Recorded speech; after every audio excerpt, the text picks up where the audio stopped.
asome ijambo ry'Imana tubuze kuganiraho. Some urwandiko rwa Pawulo ko urwandiko Petero yanditse rwa mbere ibice 2 n'umurongo wa 10. Petero wa mbere ibice 2 n'umurongo wa 10. Kera tumwari ubwoko ariko none uri ubwoko bw'Imana. Kera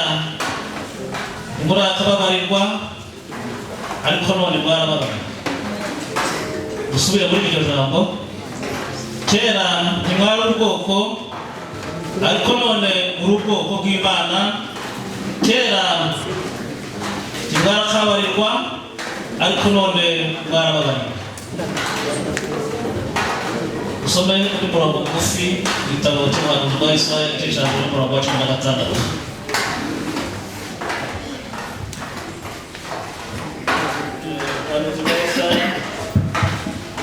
Ubuhanuzi bwa Isaya igice cya 1 n'umurongo wa 16 n'uwo murongo wonyine.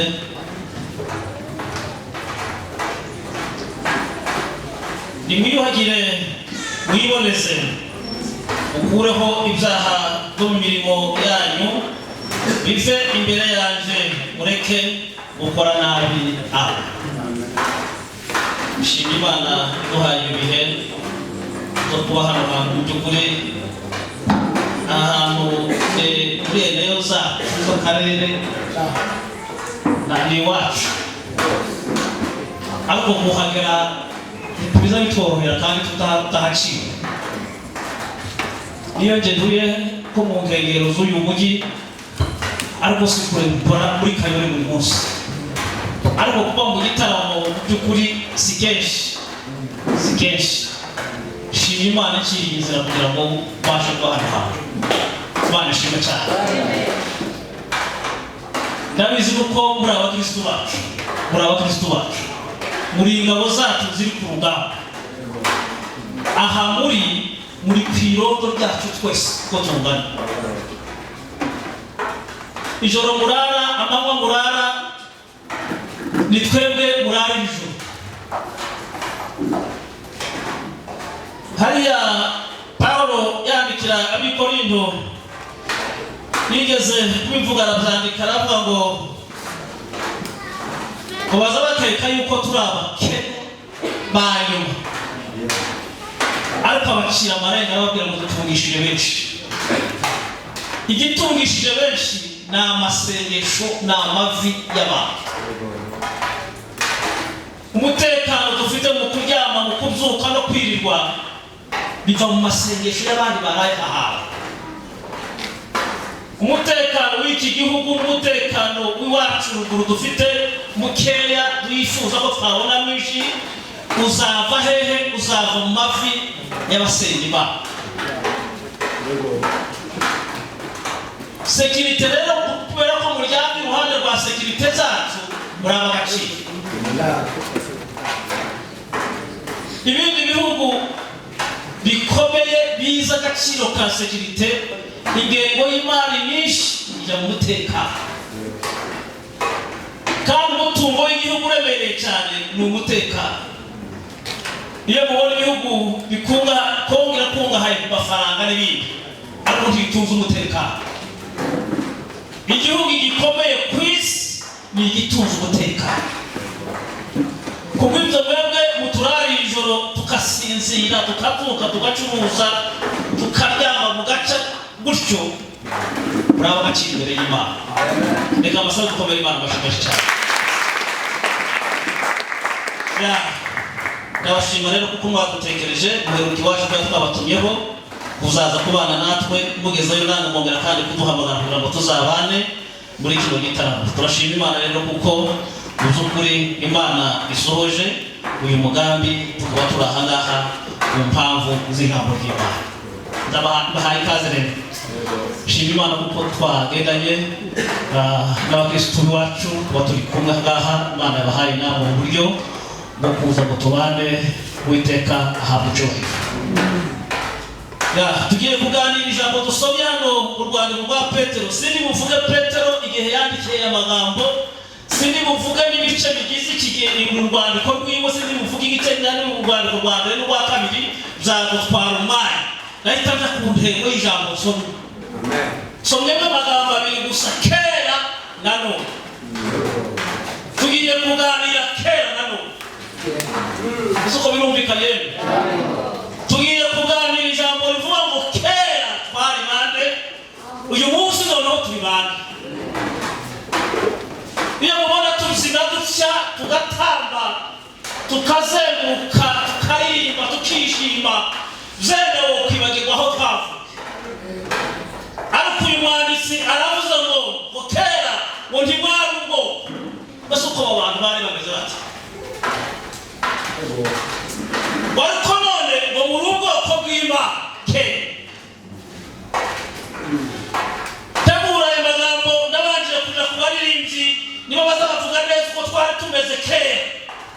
Abaririmbyi niba bavuze neza rwose mpayitegurira ijambo bavuga hejuru ya kera. Amen. Yo, haleluya.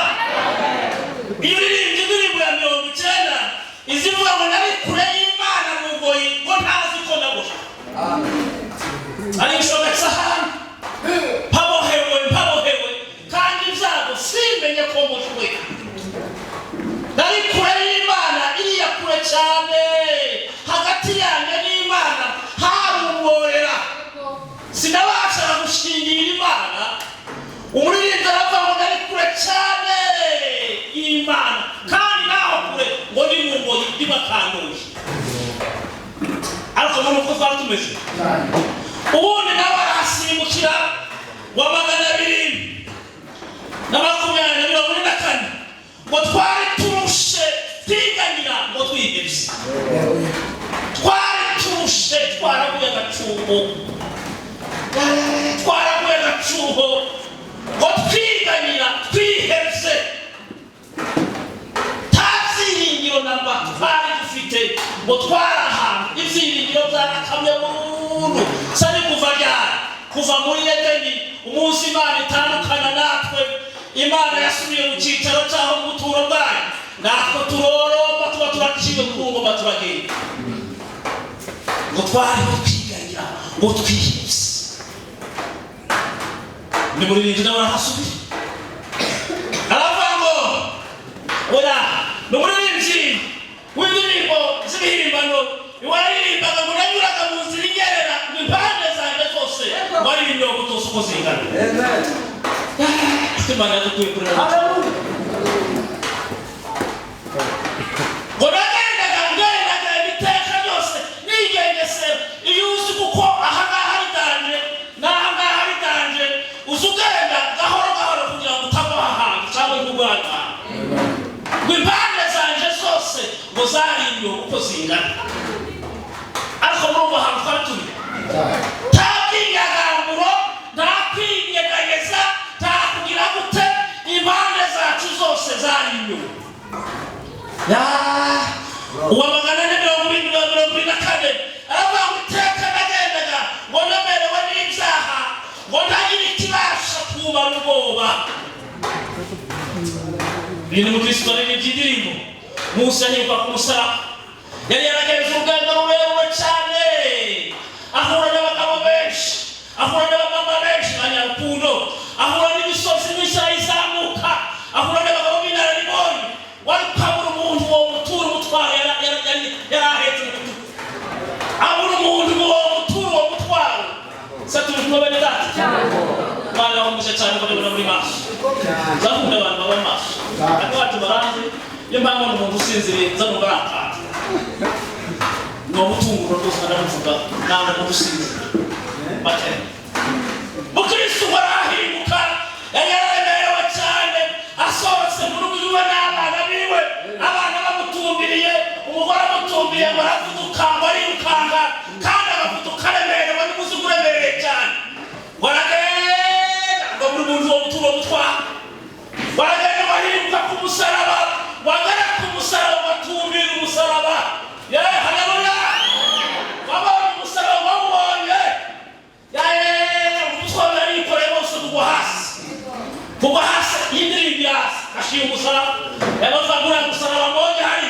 gushima kandi cyakabiri ndashima nini yamba yakiriye zanje ariko cyane cyane twagatoke ndashima Mwami Yesu kuko byamushimishije watu hatuvuga watukuye aho hafi yo haleluya umuhanuzi Ezekiel icyatsi na gatandatu murongo wa 5 aravuga yatuwe dusanze wahanze ku musozi twaratawe bantu baciye ku musozi twaratawe takirengera kandi ibyiringiro wadusanga aho ngaho waraza dusanga aho turi ngo twigaragura mu ivata aho hantu ngo twigaragura mu ivata isoko mu musozi tuvuga aho twari turi kera ntituragaragara aho turi umunsi wa none tuzamure ikibazo yo haleluya kugira ngo umenye aho turi ubu uzabanza mwitegereze gusubiza amaso inyuma murebe aho twari umurimo no wifunanga n'uzahakanga ngaho twaravuye impamvu nasubikira cyane mahari me wizinange n'uzaha Yesu yatugiriye neza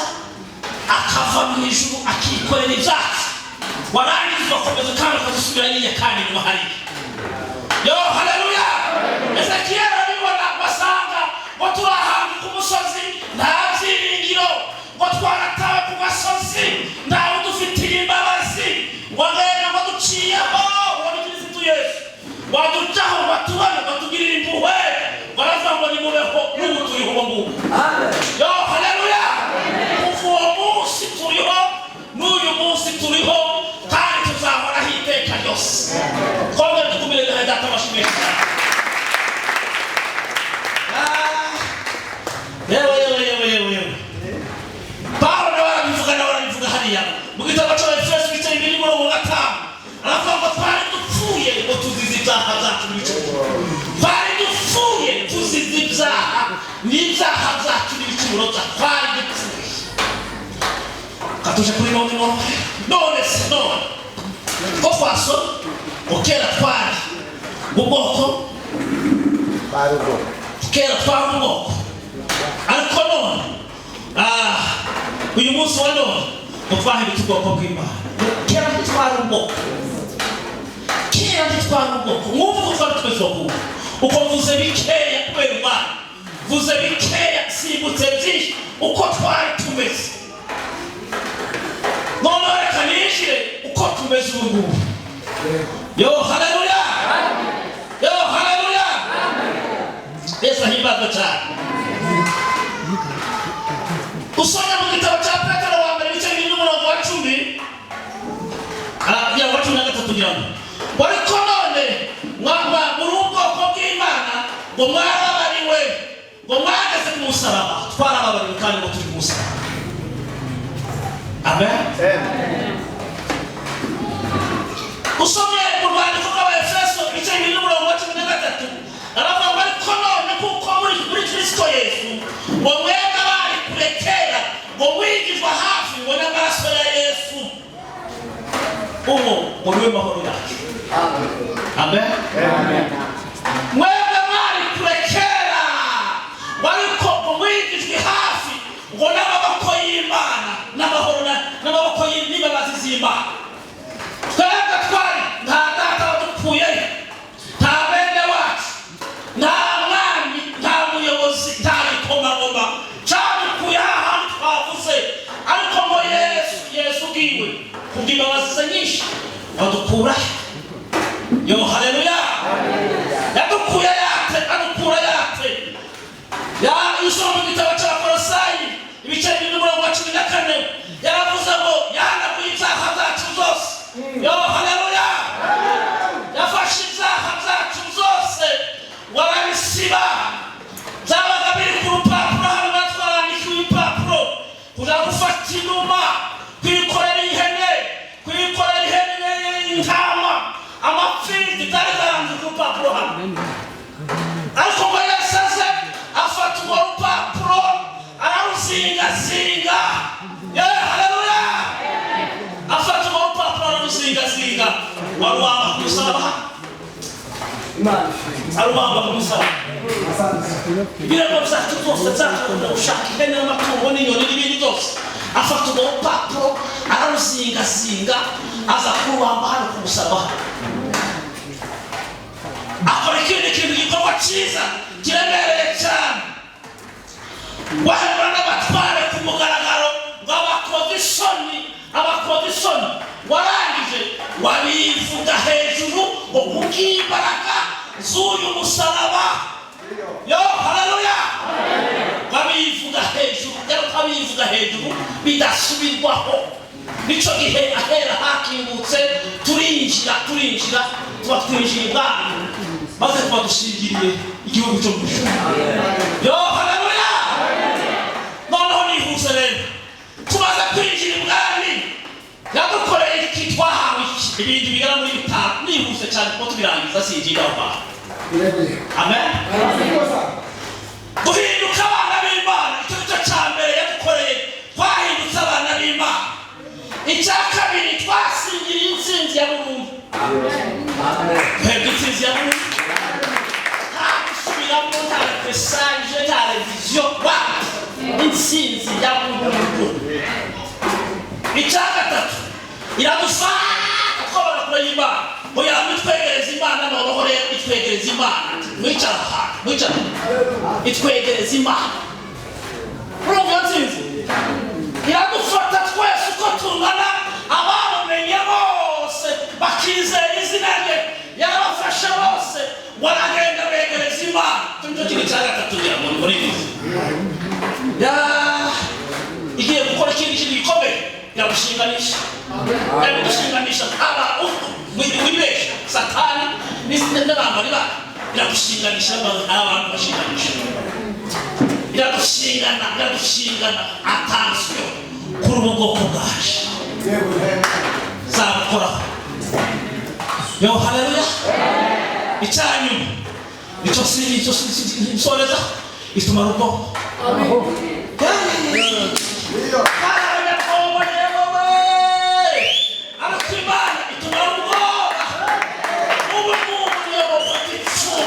sinasubira inyuma kubera impamvu ziri mu mitima yacu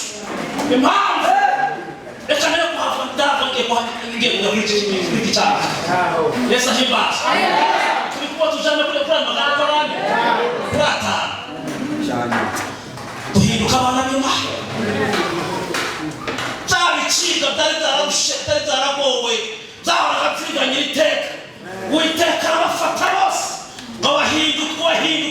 ubwoko bw'Imana Yohana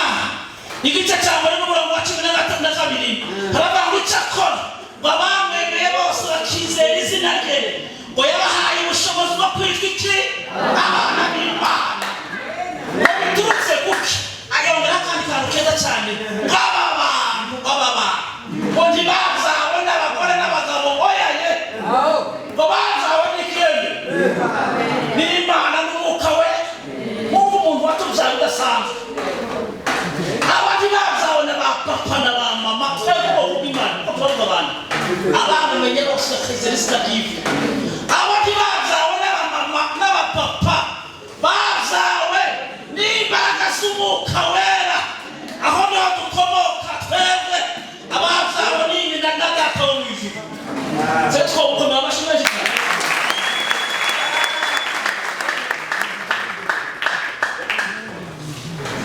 maze Pawulo yandikira Abagalatiya Pawulo ababwiragaho abagiriki n'abayuda babwiragaho aravuga ngo n'ubundi akiriho n'Imana abayuda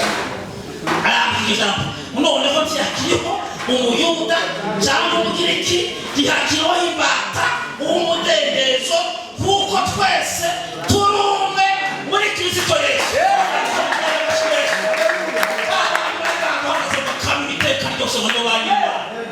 Waliyo bende ma hariya muri tabo sinzi ndagira ngo Isaya naravuga ngo niyo Abrahamu tweme na Isaya utatwe n'agaciro ngira ngo bariko data wo mu ijuru ndagira gutebana tweme yatwinjije mu rugo kandi tukinjira mu rugo rw'Imana ibizi ngo n'ijwi ryacu ranariza aho niyo tuvuze atatwega kugira ngo bari babaniza inshuti zacu n'amazina yacu yose si ukwemerera gusa yanditse no mu gitabo yose bikomeye dukomeye data bashimishe ariko data batukunda bakagira Imana turabana n'Imana ariko igisigaye ni kimwe turabana n'ijambo rivuga ngo turabana n'Imana igisigaye ni kimwe turabana n'Imana ariko uyu mwanditsi yanditse ijambo rivuga ngo uko tuzasa kurereka turizi kiyeme turiza ko Yesu yerekanwa turiza ko data yokweza muri mugabo waducunguye watuvanye muri iriya myanda araba mariko abantu bacasa n'abandi hano hasi Banyarwanda bazabari bakarima ngo tabona tugana ngo dusanga ibishimo bakagira ngo bari iki bakatugenda bakadusanga ibishimo kugira ngo bari ko dutera bakatwita turacasoza turacapa kimwe nabo turacambara nyenzo nabo turacagenda kimwe nabo turacakurso turi mu kajuze ariko biyabuza ngo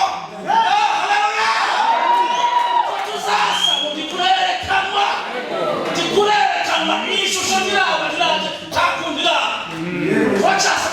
karanizi ngozi vanze kwindi bintu by'ukuzana bintu ariko ishusho yacu izingiye muri Kristo Yesu Musi yerekanwa twese tuzosana uko tungana tuzoreba turabuze tuzamureba tuwe ko turavuga historia gusa ariko hari umunsi tuzagera imbere y'Imana tuzavuga ariko data wo mu ijuru we uyu ni wowe wakoze ni wowe uyu ni wowe uyu ni chiki cyatumye wate turakibaza mwese niki cyatumye nisanga sasa tukira aho ni kwa kwitwararika twitwararika niki cyatumye dukunda wadukundisha iki niki arakunda kw'Imana muri njara ngo sumba ukwezi rugasumba izuba wari kuzimu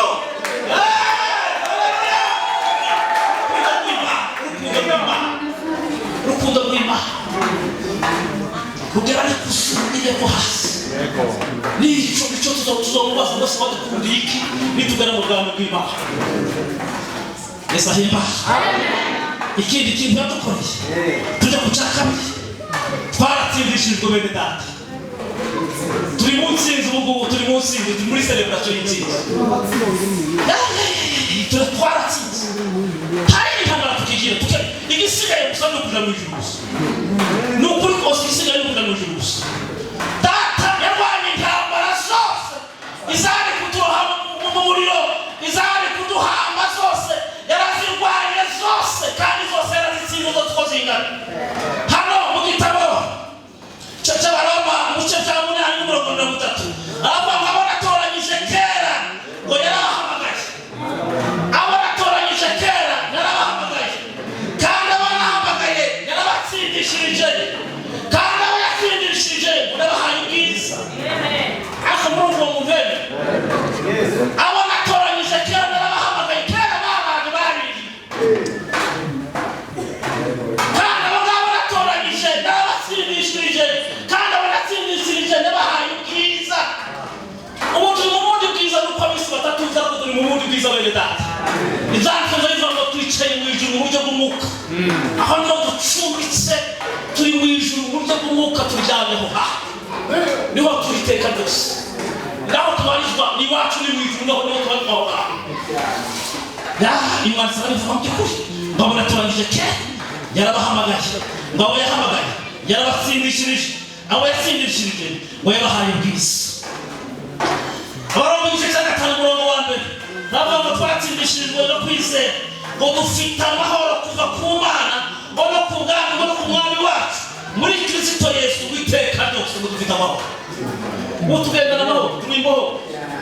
twarabohowe twaratsindishirijwe intambara zari ku mutwe wacu zararangiye burundu maze uzagera aho ngaho ko twatsindishijwe ibingibi twabifataho minegere uretse mbabwire bene data agakiza kararindwa iyi nsinzi irarindwa si ikintu cyo gufata minenegwe oya ikintu cy'agaciro neza gifata minenegwe hari igihe wirarira ukarira ngo none bwarakunze ariko umwanzi wacu ndarafatwa acyarwa yitegeye hano hanze mukiri dufite umwanzi wacu aduyi akiri iruhande tukaza wifata minenegwe hari izanditswe zivuga hano mu gitabo cya Petero wa 2:20 wanimba twanga munimba kumenya neza Yesu Kristo umwami wacu baraduteye guhunga tukava mu byisi zonona ngo maze bakongera kuzizirigitanyamo ngo bikabanesha ibyanyuma byabo biba biruhije ibyamere kuba bibi reka twirinde bene data data niba yarushaje kumusaba ariko umuntu wari ufite imbaraga Yesu atari ubwoba Yesu atari ubwoba umugabo wari ufite imbaraga ariko abaturage bakaza baza bakamupfura ubwanwa agaceceka gusa akabyumaho bakamucira mu maso akihangana usuga Pawulo yaje kumuganga Petero yaje kumurwanirira Petero yari yarumbenye ariko yaje kumenya imbaraga zimwe munsi yakirira umwuka we yaramuzi ngo bakumurwanirira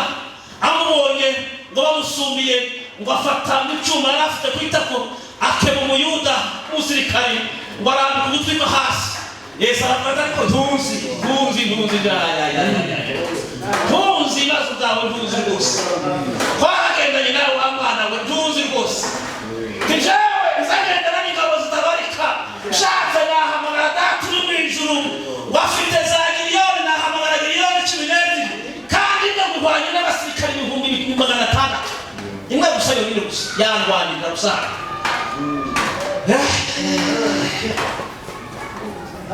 Yesu ahimazwa cyane Pilato nabo barura aho ngaho baraza bamenya kuki mbaye kubaza kandi kubaza ukaceceka kandi mfite kuvare gufunga no gufunga ntuzi ko gufungura maze Yesu aramure kuvara nta telekomande yanjye iri mu ijuru ariko telekomande yanjye iri mu ijuru niba wayo ngenda ndi kuri piyo ndiko ndagenda gusa ndi kumwe na data ngo nta kuvara ibintu wa mugabo nta ko ndaca amaboko yawe gusa nta bushobozi ufite mwumva ko bakizaho twagakwiye bene data tureke kugafata minenegwe tidusubira inyuma dukomeze gusa ndaririmba indirimbo yabisivuga ngo hatusonge inyuma ngo tumeze nk'umusumari sinzi ukuntu bazaririmba gutyo tuba duponga nk'umusumari rwose aba niyo ngo dukurota n'umusumari tugasubira inyuma bene data reka tuje ku kindi gikurikiraho yo haleluya none twegereye Imana kindi gukurikiraho twegereye Imana yari kure cyane natwe kandi avuze ngo hari umuntu ari kure y'Imana mu ngoyi yari kure natwe ariko hano hari icyanditswe cyo mu Baheburayo igice cya 12:22 haravuga ngo twegereye wa musozi utangaza ugerwaho n'ihene n'abantu birangaza bawukandagiraho nta muntu wese ukandagiraho n'umwe aho ngaho ariko Yesu atugirira neza abantu bamaze kumwita amashuri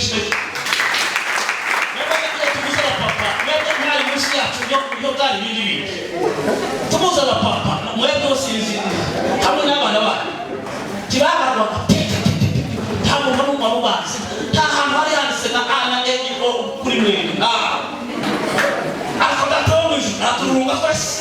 yo haleluya aradufata akwegereza Imana adushyira iruhande rw'Imana niko Imana yanditse aravuga ngo twegereye wa musozi Siyoni umusozi ninde n'Imana yacu twegereye turayegera aho tabasha kugera Imana iradufata itwegere Yesu akwegereza Imana zigomba ahangaha tabyanije kugufata amatu arangije atugere n'ijabo rimwe ngo ururembo rwera rw'Imana twegereye twicaye mu buryo bw'umwuka n'ubungubu ururembo rw'Imana ni mu ijuru niho twicaye n'aba bantu bose bari mu muco bose bari mu rurembo rw'Imana natwe niho twicaye n'ubu nyine niho turi niho tubarizwa twicaye mu rurembo rw'Imana niho twicaye mu nda dukomere Imana bashimwe data Yesu marayika yabonetse ngo Imana gushora kumva twega twegereye ibihumbagiza barayikuba gusa yagasanga n'umuntu gusa akaba yikukana gushaka ituro wagapfa twebwe Yesu aratuzanye atwegereza iteraniro ry'abamarayika ibihumbi n'ibihumbagiza twicaranye navyo nibyo biza bitugenda biduprotokora aho duciyeho turegeranye navyo yo haleluya arangije aravuga ngo n'itorero ngo ry'abana b'imfura ngo banditswe mu ishuri babagabo bose b'intwari babagabo baturindiriye kuzahabwa hamwe kuzaburerwa hamwe nabo twarabegereye ba Aburahamu ba Isaka ba Yakobo ba Petero ba Mose n'abandi turi kumwe nabo barangije gusaba tuzagarirwa hamwe nabo gusa twegereye abo bantu bose turabegereye n'ubu turi kumwe ikigeretse hejuru ngo twegereye Imana ngo twegereye Imana yacu ntabyo amaturo ntajya kugira kwirukanka wowe wegera Imana yarinde yari umutambi gusa akaza kutuvugira ibyacu n'amaturo n'ibindi byose oya yego zavuyeho twegereye Imana yacu nta maturo nta numa nta nyoni turivugira umwanya n'umwanya uzuzwa mu cyaha ariko utari kumva kugira ngo pasiteri n'ambabwira ntabwo bazababwira ngo kwa pasiteri ni ukugira ngo uzuge isoni kandi zo kutongera ubuzima bwawe ni ukugufasha ni uburyo bwo kugufasha kugira ngo ntukongere kandi kuzagaruka ubwisonzeze tuzana kwa pasiteri buri munsi tuzana kwa pasiteri buri munsi ubwo ni uburyo bwo kugufasha kugira ngo uzureke icyaha ariko ndabarahiye umutima wawe umeretse imbere y'Imana Imana irakubabarira Imana irakubabarira kuko Imana ni nyembabazi cyane ntizikunda ngo duce muri zigizage nyinshi cyane ngo duce he izikunda ngo ibanze umutima ukomeze gusa niba umutima wamenetse Imana nayo ikaza ikahabona ikibanza iziturana nawe kandi irakubabarira iteka ryose yo haleluya twegereye ngo na Yesu umuhuza w'isezerano rye twegereye Yesu yewe ariko ntituramwegera neza turamwihara mu gitabo cya Yohana 14 kizavuga ngo yagiye mu ijuru kudutegura hazabu ngo kandi hazabu naho ngaho niho tuzaba turamureba neza tuzamureba twabivuze Yesu ahimbazwa cyane twegereye umwana Yesu yatwegereje ahantu haremereye tuzatumiha agaciro cyane irindi jambo twavuze turashinganye tukomere Imana bashemwe ijambo narikunda cyane ijambo narikunda bene data iri jambo narikunda bene data turashinganye ibisoma mu gitabo cya Yohana 14:6 hazavuga ngo wampaye mu isi ngo nabamenyeshe izina ryawe ngo barabe urabampa ngo none dore bitondeye ijambo ryawe baruka bisi ngo barabampa numva impamvu yadushinganye nuko bisi batwabaye kandi abisi ni bantu bayobowe na Satani niwe nyirisi niwe wabisi baratwara abonye ko batwara barabafata barabashinganisha barabafata ngo bashyira mu kiganza cye turi mu kiganza cy'Uwiteka hano niho turi mu mwubu turi mu kiganza cy'Uwiteka arabirata aravuga ngo data babambaye araruta bose barabafata ngo bashyira mu kiganza cye arahira aravuga ngo ntawe ushobora kutuvuga mu kiganza cy'Uwiteka ninde wadukura muri kino kiganza hariya mu gitabo cya Yesaya kizazo ngo yadushushanyije nk'imanzi mu kiganza cye imanzi murasizi abantu batoya n'iyi mirongo iri mu kiganza ese ngiza iyi mirongo yotibuka kumvura gutya iyi mirongo yotibuka yewe niko tumeze muri Kristo Yesu turashushanyije mu biganza byiwe ntawadukuramo ntawadukura muri ibyo biganza haba niyo roza yambaye iki kunda Pawulo cyane yabuze amagambo akomeye aravuga ngo se abagiga bitatu ku murongo wa 8 mu Baroma abago ninde waturega abantu bari hano mu kiganza ninde wadukubakiye mu ndobaye sanga byari muhe mwana ninde waza kuturega twebwe turi ahantu muri kino kiganza ninde warega intore z'Imana ninde wabacira imanza ninde yoturuka he kw'Imana iri mu ruhande rwacu umubisha wacu yaturuka hehe? Yava hehe? Yaturuka hehe? Yo haleluya. Hano Yesaya 49 aravuga bese umugore yakibagirwa umwana we akubagirwa mama bangana gushaka handi akabasiga abana kuzunguko kamake akamurumva ngo icyo Yesaya gusa aravuga ngo umugore ngo ntiyakibagirwa umwana we arigarura kutaramo ariko ngo bashobora kubagirwa babibagirwa n'umubano kubibagirwa kabatamukana gushaka handi ariko ararahira aravuga ngo njyewe sinshobora kwibagirwa umwana wanje, sinshobora kwibagirwa imyaka ntizatwibagiza Imana, imyaka ibihe ntizatwibagiza Imana namba. Muri ijuru warinda ngo ibihe bigatuma imbaraga z'umutima ntibishobora kudutandukanya n'Imana. Niyo tuhadura na biriya bihe bimeze kuriya iriya ntizodutandukanya n'Imana oya yego, ahubwo abazi gusenga mwebwe ko biratwegereza Imana neza cyane. Iyo abantu bari kubazo niba begera Imana cyane bakarushaho kuyegera cyane. Yo haleluya, haleluya. Tugende kucyanyuma twayimanya muri mbore biri data yatubaza ubwo